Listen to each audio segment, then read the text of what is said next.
तीन भाइयों ने अपनी छोटी बहन को एक बहुत बड़े खाली कद्दू के अंदर छिपा दिया। फिर वे नदी पर दूसरे बच्चों के साथ खेलने चले गए। छोटी बहन को लगा कि वे उसके साथ छुपन छुपाई खेल रहे हैं। उसी समय एक आदमी वहां से गुजरा। उसने इतना बड़ा कद्दू देखा तो उसे अपने ट्रक में रखकर ले गया। जब तीनों भाई वापस आए तब तक उनकी बहन गायब हो चुकी थी।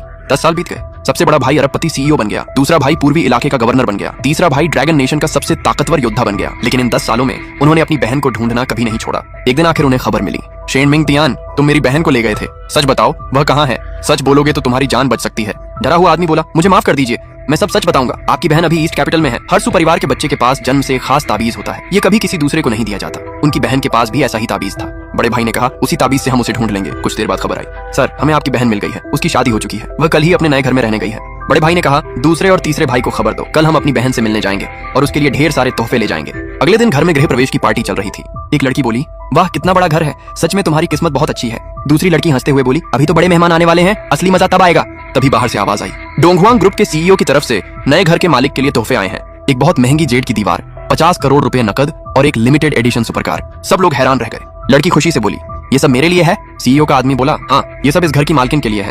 तभी एक औरत गुस्से में अंदर आई, होलिनान तुमने पहले मुझे धोखा दिया, अब मेरी मेहनत की कमाई से खरीदे हुए घर में अपनी नई औरत को ले आए। उस आदमी ने गुस्से से कहा, सब लोग इसकी बात मत सुनो, ये मुझे परेशान करती रहती है। औरत बोली, झूठ मत बोलो, जब मेरी तुमसे शादी हुई थी तब ये लड़की तुम्हारी जिंदगी में थी ही नहीं। वह रोते हुए बोली, हमारी शादी को 3 साल हो गए, अब तुम मुझे अपनी पत्नी मानने से भी इनकार कर रहे हो। उसी समय डोंगहुआंग ग्रुप का सीईओ वहां पहुंच गया। सब लोग तुरंत रास्ता छोड़कर खड़े हो गए। एक औरत आगे बढ़ी और बोली, सर मैं यिंगशान ग्रुप की जनरल मैनेजर हूँ। सीईओ ने कहा, तुम मुझसे बात करने के लायक नहीं हो। फिर उसने दूसरी लड़की से पूछा, क्या तुम्हें मेरे भेजे हुए तोहफे पसंद आए?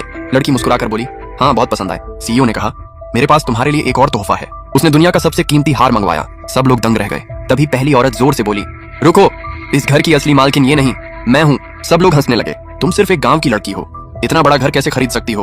औरत बोली, मैं कई साल तक एक अमीर घर में नौकरानी थी, बिना छुट्टी लिए मेहनत की, उसी पैसे से मैंने ये घर खरीदा। लेकिन किसी ने उसकी बात पर विश्वास नहीं किया। उसने कहा, मेरे पास सबूत है, इस घर की चाबी मेरे पास है। सब लोग हैरान रह गए। उसने चाबी निकाली और दरवाजा खोल दिया। अब सबको शक होने लगा, लगता है ये सच बोल रही है। तभी सीईओ बोला, जब तक पूरा सच सामने नहीं आता कोई फैसला नहीं होगा। उसी समय ड्रैगन नेशन का सबसे ताकतवर योद्धा वहां पहुंच गया।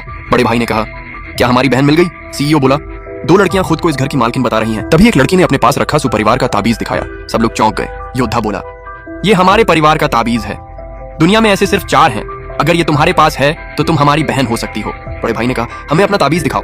लड़की घबरा गई, वो कहीं खो गया। तभी दूसरी औरत बोली, ताबीज मेरे पास है। सब लोग उसकी तरफ देखने लगे। पहली लड़की चिल्लाई, वो ताबीज मेरा है, उसने मुझसे चुरा लिया। लेकिन किसी ने उसकी बात नहीं मानी। उसी समय दूसरा भाई जो गवर्नर था वहां पहुंच गया। तीनों भाई सोच में पड़ गए। उन्हें समझ नहीं आ रहा था कि असली बहन कौन है। तब तीसरे भाई ने कहा, हमारे परिवार के ताबीज की एक खास पहचान है, सिर्फ सुपरिवार का खून ही इसे पहचान सकता है। उसने कहा, एक चाकू लाओ, खून की जांच करेंगे।